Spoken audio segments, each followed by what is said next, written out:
This episode of Super Pulp Science is brought to you by The Laundryman, Book 2, Blood of the Saucerman, available today on Kickstarter at laundryman.ca.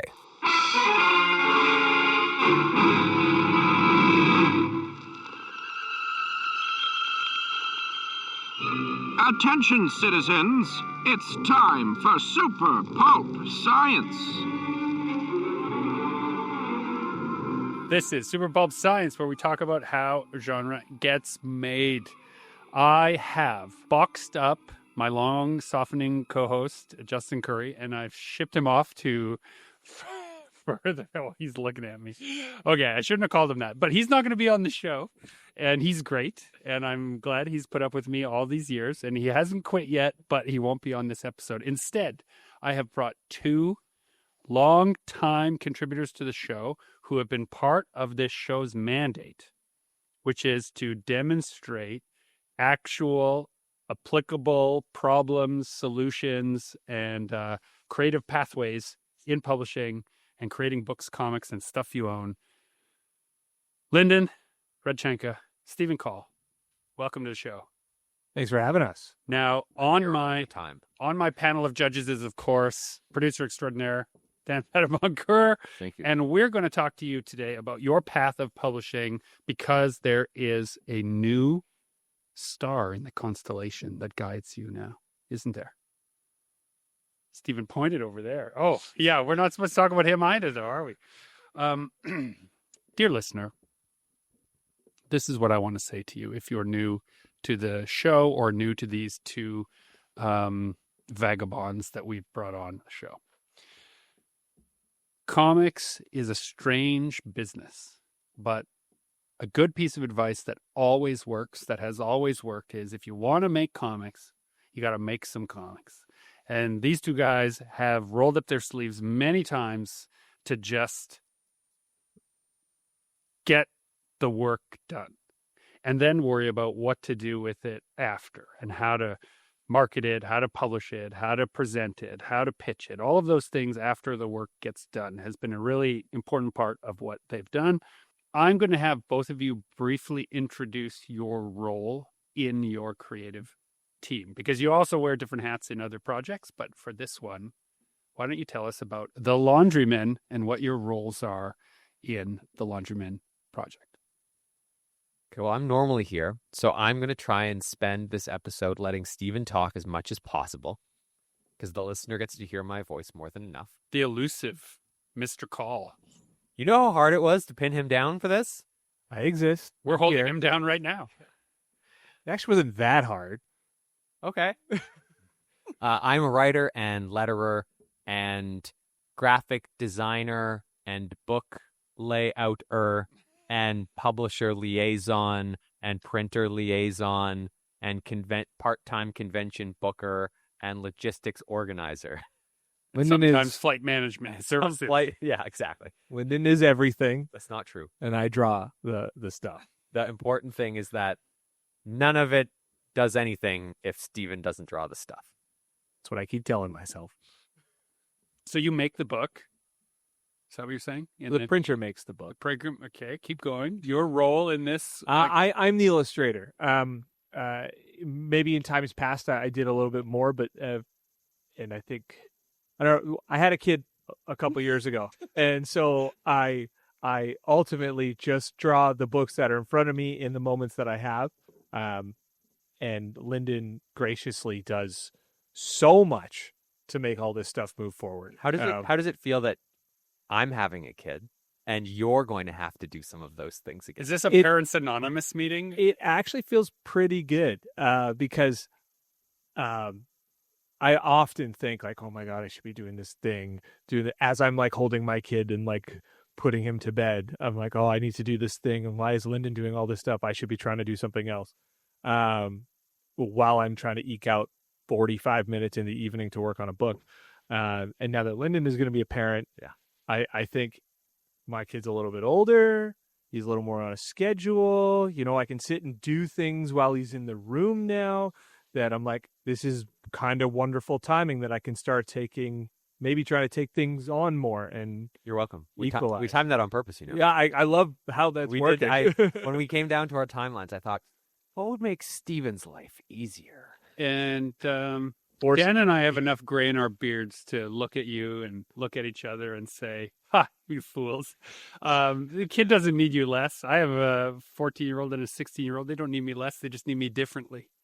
So Maybe that's what I'm trying to get That at. way to say, yeah, I would say just wait till you get to the part where they're in their room all the time and barely talking to you. But Yeah. that's coming. yeah, But We gotta it's not because they don't yeah. love you; it's just because they have their mind on other things. Yeah. right. That's all. It is. Yeah. Anyway. I think what I'm getting at is I can do a couple more things a little bit more nowadays without him grabbing my pencil and Sure. trying to. So though barfing right on the tablet never done yet. yet. I think he'd sooner try to eat it before. Yeah, barf. Trigger warning for those of you who really don't like discussions about vomit. But one time I was lying in bed with my son and he wasn't feeling super great, and so I'm snuggling him, and he had to be like 5 years old at that time. And the way that the light, it's early bedtimes at that time, so there's still light in through the window, the bedroom window, and he's between that ray of light and me. And all of a sudden, this really strange shadow flits across the wall, and it's just a column of his vomit that is shot straight into the air, just splashed down on me and the pillow I was lying on. And I'll never not have that imagery and that experience. Was Of it- like, what's that shadow? And the warm splash of vomit on my face. Was it akin to like? Feel it or do you smell it first? Well, first it was like as if a baseball came near you, like that flinch of of like a near object to your head, but there was no saving me. Was it akin to like in like a action film or a samurai film where like you see him slash, but then it cuts to the blood splatter on the wall? Similar. Yeah, similar. Yeah. Yeah. Oh my God. Yeah. Gross. So sometimes your creative life is between, so I should have to towel myself off and get up after that and then get back to the work. So what I'm hearing about your path to publishing Laundryman, because a new Laundryman book is coming out. By the way, dear listener, we're here to talk about our new Laundryman book. That's right.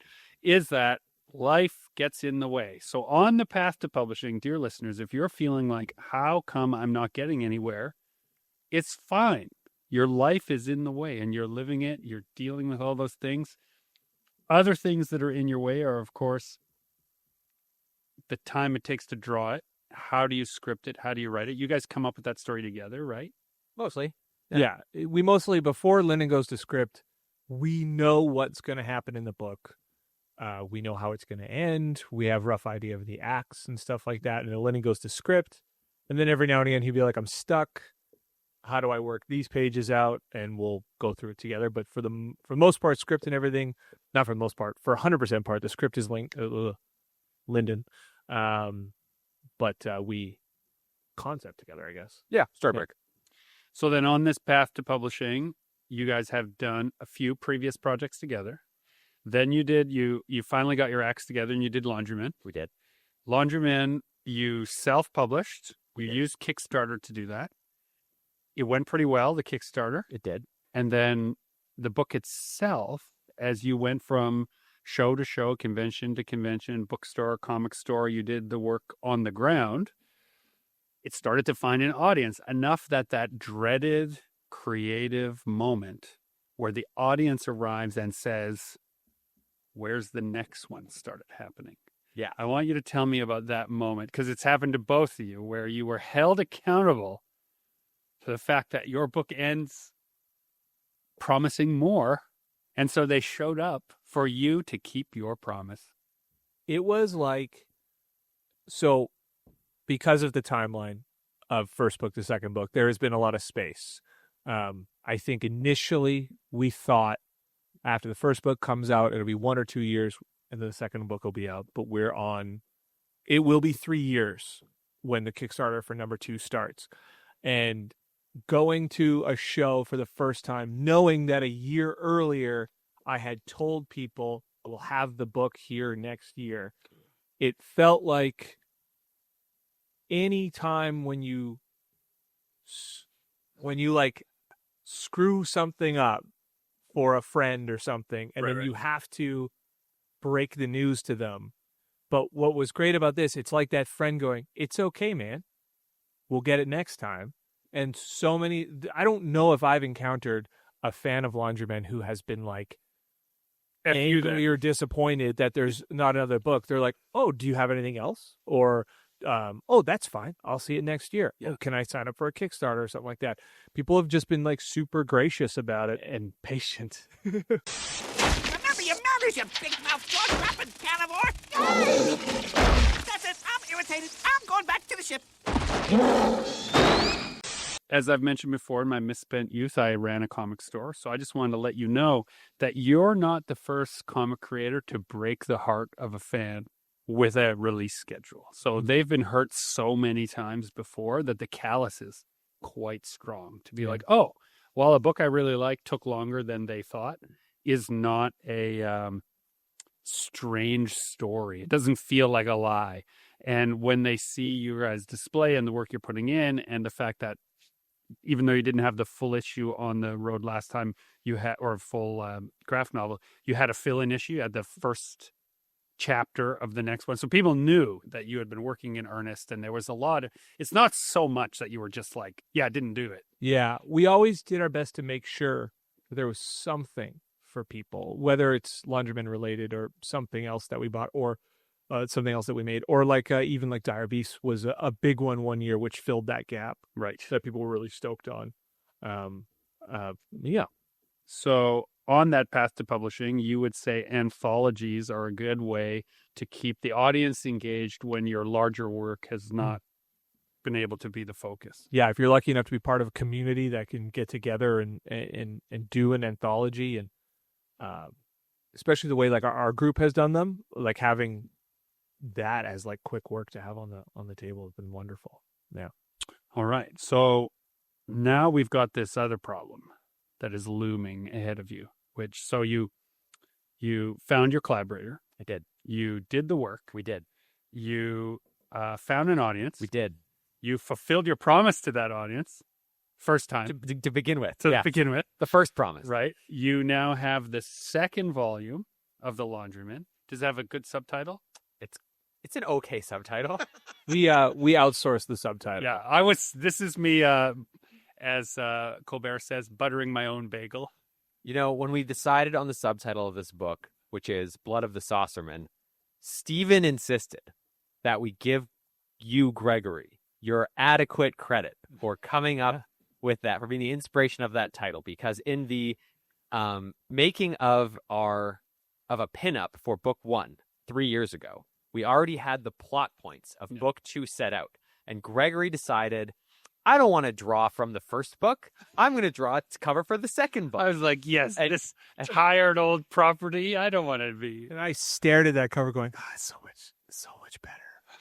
I don't know if I can. Oh, this is really good. And on it is a little subtitle that was something along the lines of Craving the Blood of the Saucerman or something. I made it like an old B movie cover. So did you create the Saucer Man then? Is that something, or is that something you guys had in the story already? So There are Is it a spoiler? No. they told me that the plot was going to be aliens versus vampires. Oh, Right. And the notion in like B movies, we talked about this a little bit before on this show. In B movies, Saucermen kind of took over the conscious space in media that vampires had from the previous decade. Sure. And so things would come from the space, land in the dark woods, and then attack people, usually for their bodily fluids of some. I just like the parallelism between Laundrymen and Saucermen.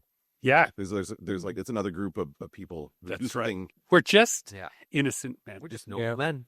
we were texting back and forth about the subtitle, like trying to think of one, and like we thought of some decent ones, like that would have been really good. But in the end, I think I said something to Lyndon like there isn't a better one Yeah. than Blood of the Saucer. We have it Man. already. Yeah, Oh, Saucerman is hyphenated? Hyphenated. Oh, okay. Yeah. like That's Spider-Man. That's just a borrowing from that old. Oh, yeah, Spider-Man is hyphenated. Yeah. That's true. Yeah.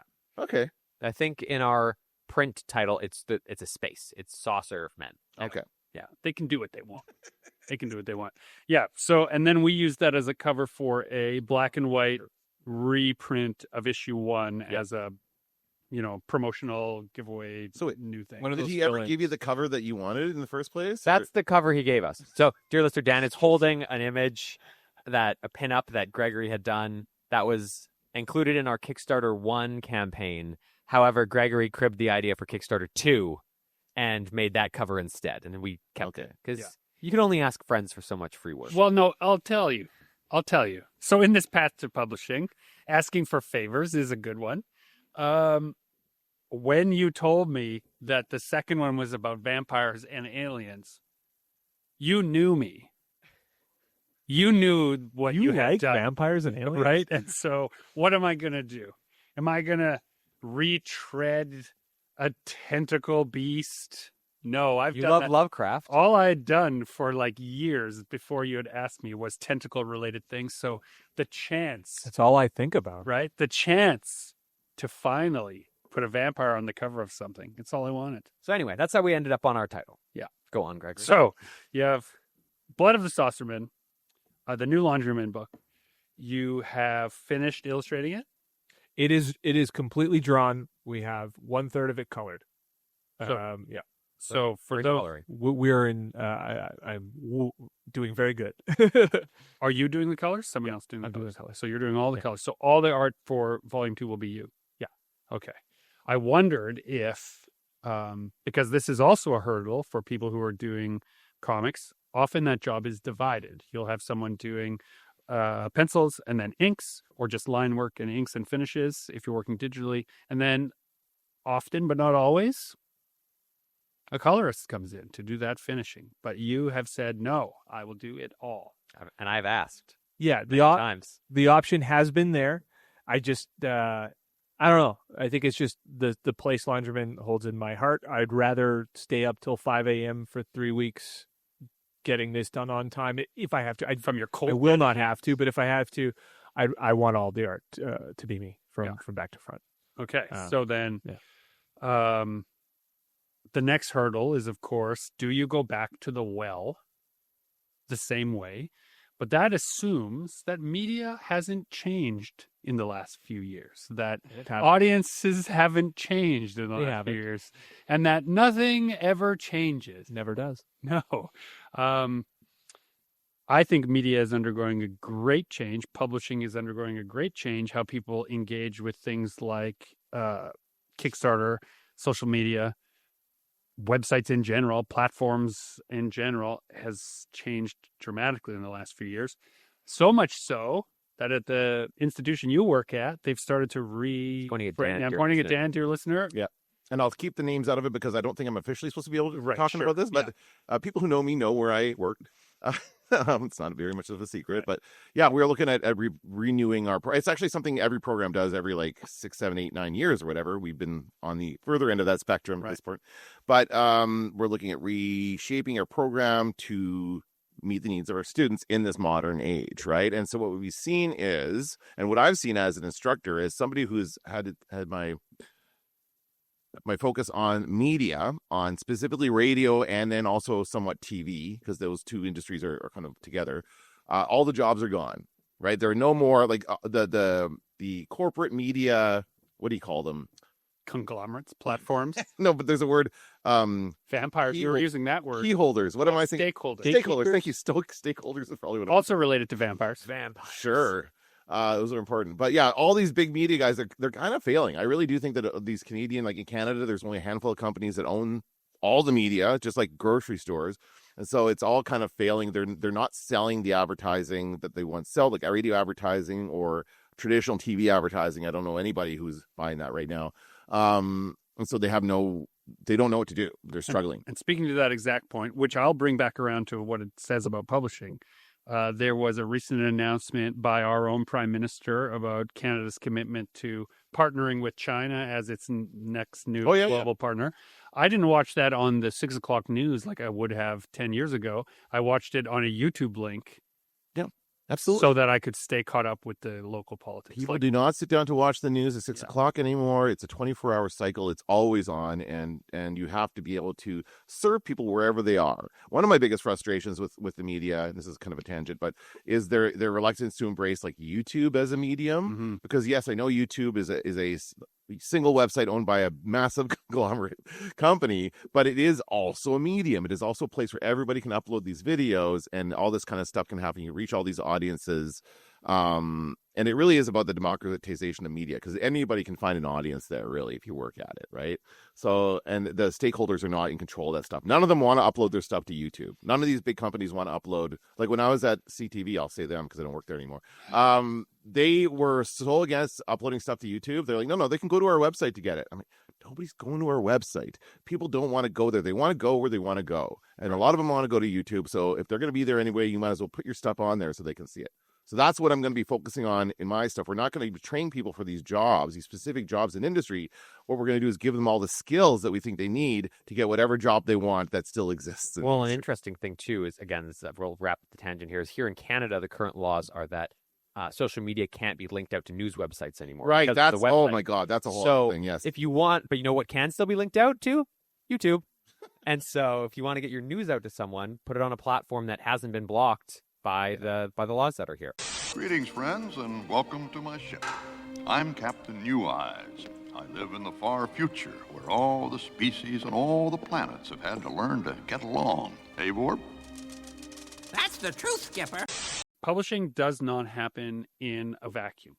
It happens and has always been affected by world politics. The whole pulp industry had to end in World War II because they needed that paper for something else, right? There was it changes, right, when the world changes.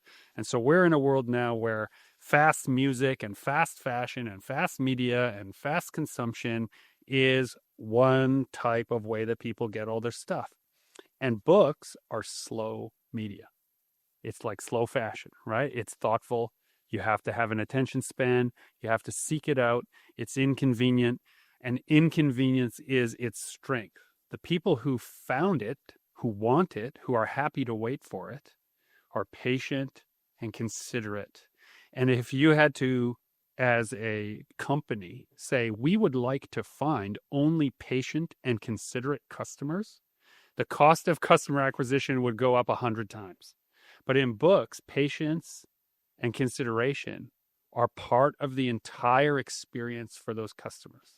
And I've waited literally a decade for a new Stephen King books, yes, also true. A new Stephen Call book? I thought he was going to say Stephen Call. Yeah, but I'd also been waiting for a new Stephen Call book. Working. No, this wasn't starting as a way to make fun of you. No, but the point I want to make is, because making a book is a medium that has a built-in kind of customer, all of the advice that people will give you about fast media doesn't really apply.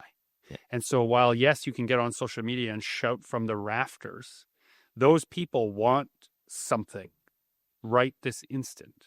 And so telling people who are on a platform that is about instant gratification that a slow thing is coming, that doesn't make any sense. It's discordant, right? You can't make that work. And so the only way I have found that is, for me, efficient is the least efficient way you could think to market something. In person, city at a time, person to person, just like you guys have been doing, putting it in their hands and building an actual legitimate following of people who like the work and like the people that made it, and they know who that is. So on that path to publishing, if you are not signed up with one of the bigger publishers, like if you're not doing it with HarperCollins, right, who are booking titles all the way into the year 2030 right now, right? Like that is a long game, right? You could get a contract now and they could say, yes, your book is coming out in 2030. Just imagine how you would market it. You don't even know. It hasn't even been invented yet, right? So you have this other thing where a very small group of people like your work and you have their names. And so this new thing you're going to do, Blood of the Saucerman, great title, by the way, great title. Yeah, very original. You can just generated. You can just oh, that hurt. That hit me right in the. That hurt. Oh, You're- it hurt more coming from you because you're here not as often, right? I don't have the callus. Yeah. You get to bring it to them. So tell me about what the plan is that is different from the last time you went to the same well, which is Kickstarter. And has that plan changed at all? Or are you just going to try it the same way and hope for the same results? Well, we're bringing it to Kickstarter again. The series started at Kickstarter, and so we know that there is an audience of people there who have already supported the series, and so we want, part of our aim is to give that audience the earliest access to this book as we can, similar to the first one. We are hoping, planning, plotting to have the series reach wider distribution further down the road, but the simple fact of publishing is the Kickstarter audience supported the first one, so they're going to get the first crack at the second one, and it's also going to be probably the most affordable way for them to get the book because they're buying it just from me. Mm-hmm. It's the same For principle us. as YouTube. It's similar. It's the same thing. It's well, no, but you're finding you're putting this out there. You're finding your audience. The audience is engaging with you. Then you give them the product. It's the same thing. It's like you're and it's also democratization because what would your choice have been 20 years ago if you wanted to do this? Yeah. If you wanted to make your own comic book that you can write and draw and do, like, what are your options? 20 years ago, Right? 20 years ago, you would have had to print 10,000 copies minimum. But is there okay, Marvel and DC? Is there any Canadian comics company that you could go to get it published or anything Not like that? Yeah, exactly. Like now, of course, you guys have the tools available, so it's Yeah, those tools. And one other thing I wanted to mention, though, is now the data exists that within the last 5 years, people were throwing this around fast and loose the last couple of years, but someone, not me, dug in and did the research, did the math. Kickstarter is officially the largest publisher of comics over the last 5 years. Interesting. Not Marvel, not DC, Kickstarter. sheer number of titles. That's right? pretty cool. So It is. it's wild when you think about it in that way because it's not all coming from just a couple of corporate mandates. It's the largest publisher of comics, period. But all those comics came from independent creators, the vast majority of I them. was going to say that's not true because now you're right. But because of that, large publishers have started moving over to Kickstarter. I'm looking at you, Keanu Reeves and Boom Studios, right? Yeah. Yeah. Yeah, I got those books. They're good. That art is great. Yeah. I love Go, Keanu. go Ron Guys. Garney. Yeah. Yeah. But does Keanu Reeves and Boom Studios need to go to crowdfunding? No. But they know that it works. Is there a factor that someone who goes to Kickstarter for the sole purpose of kickstarting Keanu Reeves' Boom Studio book, Berserker, This is will not then Are you one of these people? who will then get that book, read it, love it, and go, is there anything else on Kickstarter I could Right. like? Is there a possibility that there is a benefit that there is a big publisher That's on there? the question. Yeah. I'm literally at Yeah. that is a Yeah. Yeah. no, I think that's a yeah. question legitimately being asked by everyone. and we're still collecting data on that. yeah. It's being phrased as YouTube videos as Boom Studio ruins Kickstarter, but the question underneath it is actually what you're saying. That's right. Mhm. Is there a real benefit? And if a high tide raises all boats, then yes, there is a benefit. But the truth of Kickstarter, and this will be, I think, a hurdle for you guys. A lot more people put out a lot more books in the last 2 years, and a lot more books were not fulfilled in the last 2 years. I've read that. So people spent a lot of money, and usually you pay a higher price as a consumer on Kickstarter for a book because it's not being mass produced. So the cost per unit is higher. And so more people went to the well, put their bucket in, pulled up nothing. So the counterpoint to what you're saying is, if you've gotten used to disappointment, can you be convinced that this is a good idea and a good place for it? Yeah, I mean, the only thing that we have on our side in that sense is we made the first one on Kickstarter. We fulfilled it earlier than almost any other Kickstarter does when it comes to comics because our Kickstarter ended at the beginning of March 2023 and we shipped out books April of 2023 Right. because the book was already done. And the book is basically done now. It will be done by the time the Kickstarter is over. Whereas And the plan is to use freezes again, right? so far, yeah. So far, the plan is The- to use freezes again, which then part of the benefit to you guys having the books early and having not early but access to them on time was that it's in your own province where you're printing them. But as a counterpoint, I was putting this in our chat the other day. I got a Kickstarter update from a campaign that I backed 3 years ago saying, oh, we just got our printer proofs for the book. We're almost ready to go to print. I got a similar one recently, and I won't name them, but I was like, oh, yeah, I forgot that I thought this would be good. Captain New Eyes, sir, we've arrived. Thank you, Forbes. You may open the pod bay doors. But the other difference is here, and, it might be completely irrelevant to the average person who is looking around on Kickstarter for projects, but we go out and sell books. We have a history of making and selling books. We have, professional testimonial for all of our books to their quality, and we have a growing number of credits between us. Yes, all of those things are And real. you have a lot of things going for you, Lyndon, but you have one thing on this project that only this project has. Keep pointing A really cool And that's title. Stephen Call. Figures his blood of saucerman. Yeah. No, I mean, that proactivity that you're talking about, where we have print proofs, we have a date for printing, we have a finished book, we have all these plans, like that, comes from something that we have that not a lot of people who are just jumping on Kickstarter doing their first book have. It's like we come from a community that Absolutely. a group of creators that have all experienced Kickstarter in one way or another, or just experienced the industry, and we come from a place of even before even thinking about Kickstarter, a place of get the thing done, and whether you sell it or not, have the thing done, and then figure out what to do with it after that. We each one of our projects, before we've tried to sell it, it's done or almost done. And I think that's something that a lot of these, you're talking about 3 years later, we get print proofs. Yeah. It's maybe they're coming from a place of they don't know how to do that, and they're figuring it out as they go. We have a well of knowledge that we get to draw from to prepare ourselves for these things. So it's not I'm doing this for Kickstarter.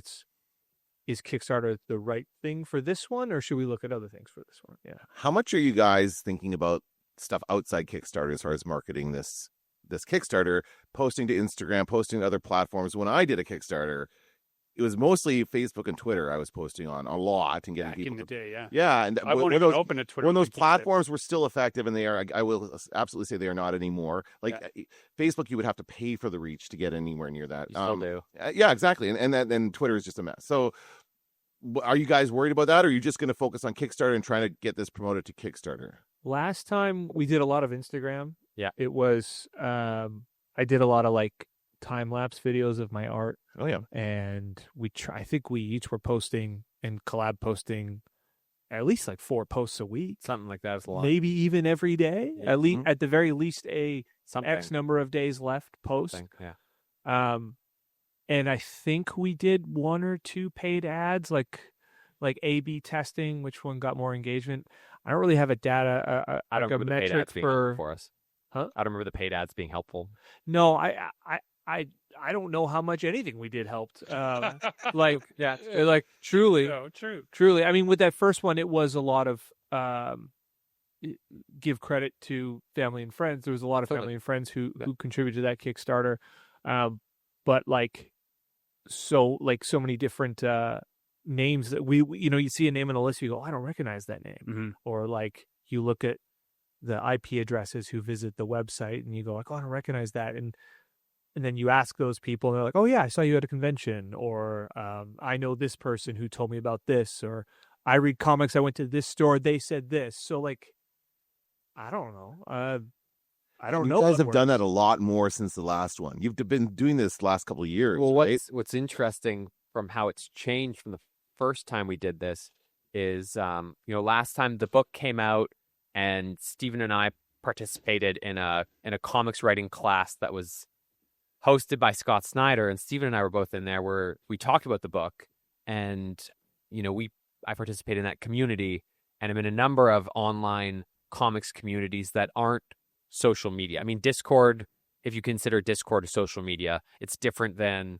a Twitter, which is now X, or an Instagram, or all these other things where you're just sending things out and not necessarily engaging with the community.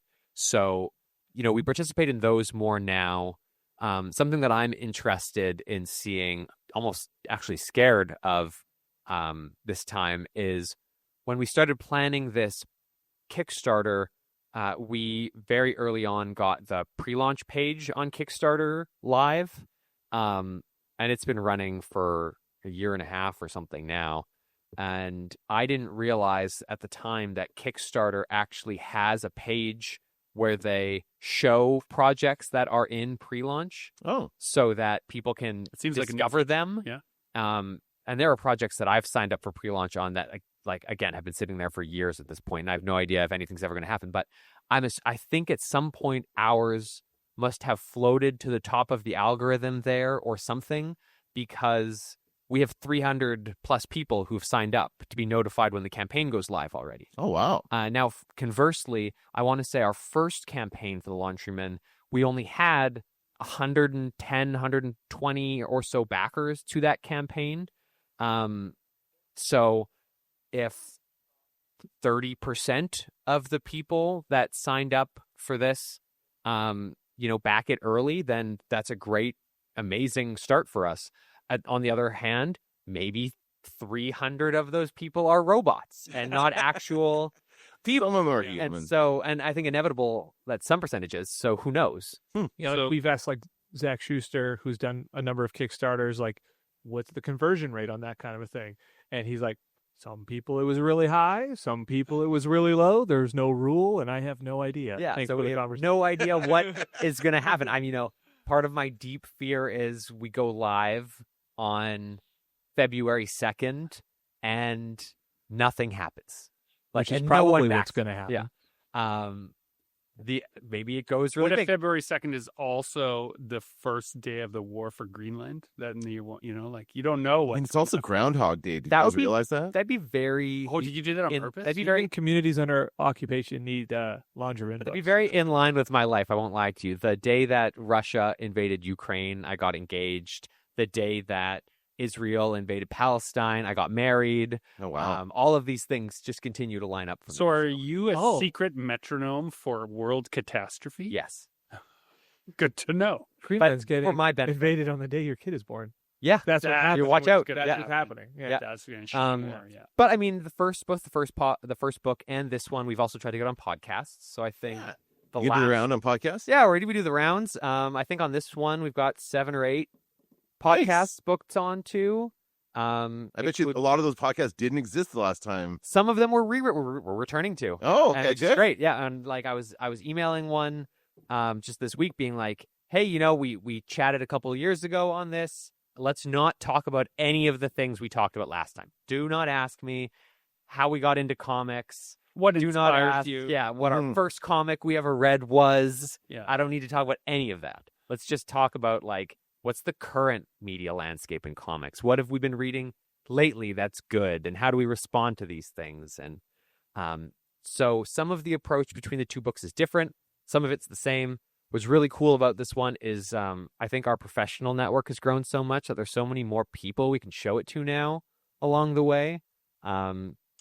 But this is a good segue. You alluded to this a little bit. They've been doing the road. They've been doing the circuit. Yeah. You just talked about your professional network. This is something I like to think about as the invisible life of the book. While you are not present, the book is being passed around, is going places. Sometimes it's in people's waste paper baskets, and other times it's on their favorite shelf, right?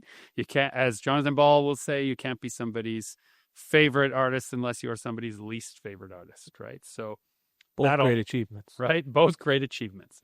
So all of this invisible life of the book is also been working over these last few years. So somehow, maybe a old school letter writing campaign, but somehow you have to reach the people who the book has reached and simply remind them there's more. Hi, everybody.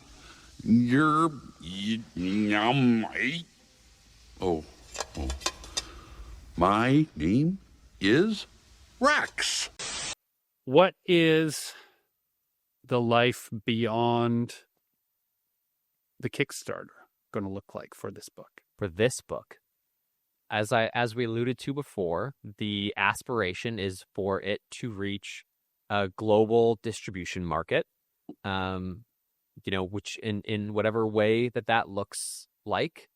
I'll let Stephen speak to what his aspirations for the book are, but mine are always to have my new work be my best work and be able to hand that book to the people that we are continuously meeting and saying, hi, this is my work. This is where I am right now. I am available for hire.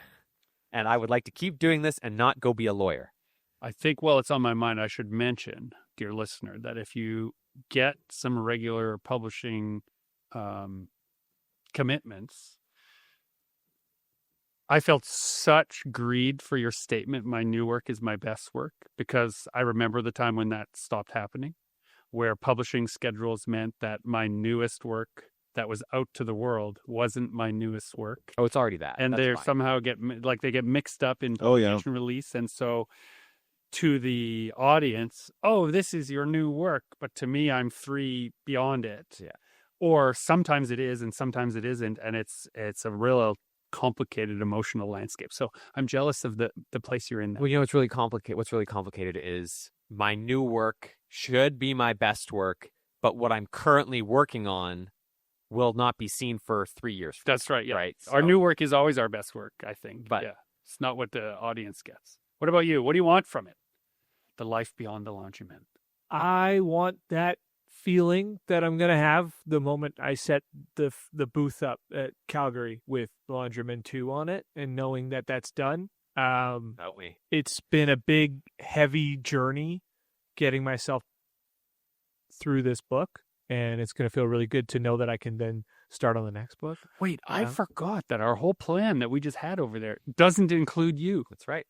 Dear listener, we were talking earlier about the Calgary Expo and traveling to the show this year, and I won't be there. Steve, You're going to be the new reliable one. Well, it's going to be me. That's you. It has to be you. Super reliable.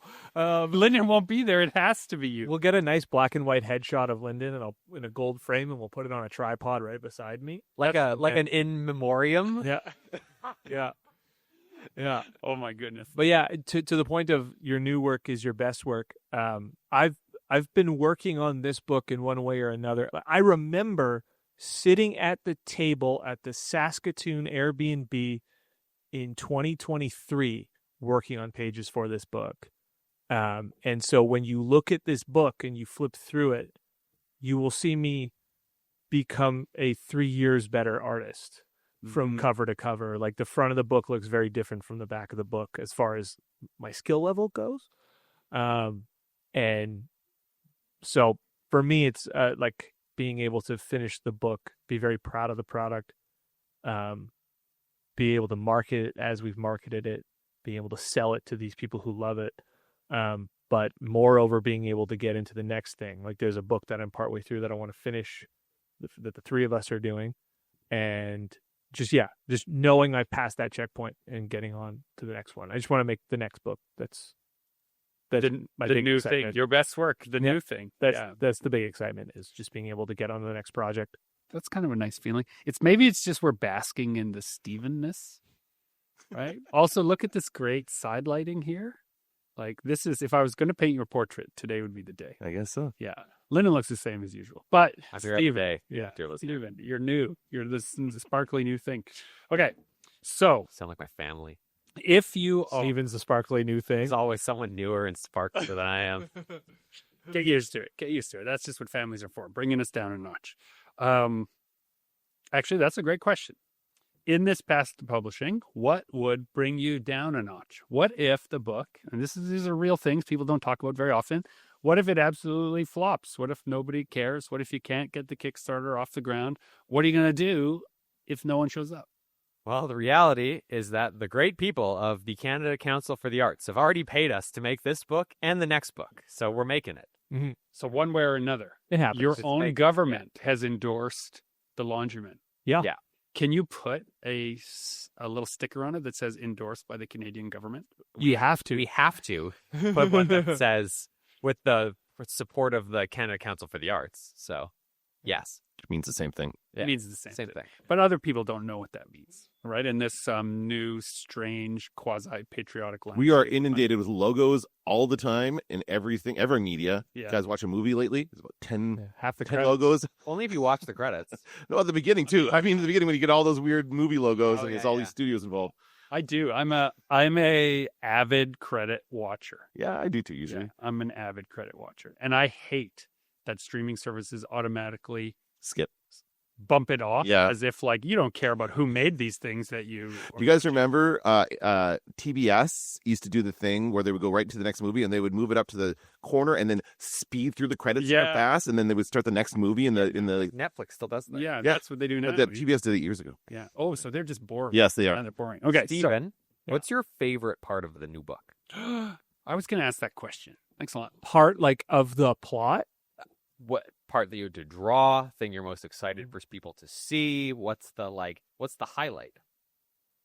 Huh. Or the A lot of the okay, here.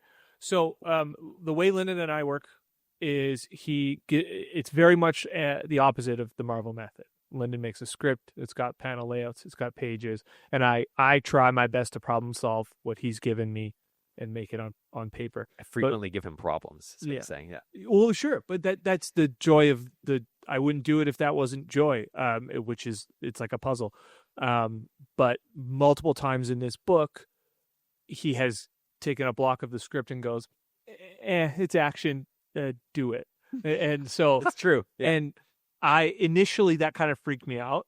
But then having done the Dire Beasts anthology and had to do it all on my own and go like, oh, that was actually pretty easy. I want So he doesn't give you anything as far as like this guy punches him. This guy kicks him. So he said he goes in these spots. And I'm not even disparaging. This is just how it is. He says in these spots where it's just like, so from here, this guy is going to fight this guy. Here's why. And this is, and then you scroll the next page and you know what happens after.